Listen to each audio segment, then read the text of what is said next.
ஆண்டவர் உங்க கூட இருந்துட்டார் அப்படின்னு சொன்னா இழந்ததெல்லாம் திரும்ப வந்துடும், போனதெல்லாம் திரும்ப வந்துடும், நீங்க திரும்ப எழும்புவீங்க, திரும்ப கட்டப்படுவீங்க. ஆனா ஆண்டவர் உங்க கூட இல்லை அப்படின்னு சொன்னா எவ்வளவு இருந்தும் உங்களுக்கு பிரயோஜனமே இல்லாமல் போய்விடும்.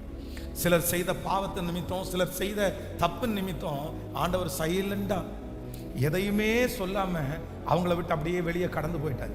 ஆனா அவங்க பாடிட்டு தான் இருக்கிறாங்க, ஆராதிச்சுட்டு தான் இருக்கிறாங்க, அவங்க மெசேஜ் கொடுத்துட்டு தான் இருக்கிறாங்க, அவங்க ஆராதனை நடத்திட்டு தான் இருக்கிறாங்க. ஆனா யார் இல்லை, யார் இல்லை. ஆண்டவர் ஒரு மனுஷனுக்குள்ள இல்லை அப்படின்னு சொன்னா என்ன நடக்கும் அப்படின்னு சொன்னா அந்த இடம் வெறுமையா இருக்கும். அந்த இடம் வெறுமையா இருந்துச்சு அப்படின்னா பிசாசு வந்து ஏற்கனவே உங்களை விட்டு போனதை விட 7 மடங்கு 7 பிசாசுகளை கூட்டிட்டு வந்து உள்ள குடிகொள்ளுமாமா, உள்ள இருக்குமாமா. அதனால எல்லாருமே இன்றைக்கு ஆராதனை வேளையில எனக்கு எதுவும் தராட்டி கூட பரவாயில்ல, என் கூட நீங்க இருந்தால் எனக்கு போதுமானது ஆண்டவர். ஆமென் சொல்லுங்கள். அப்படியே எழும்பி எல்லாரும் எழும்பி நின்று எனக்கு பயம் இல்லை.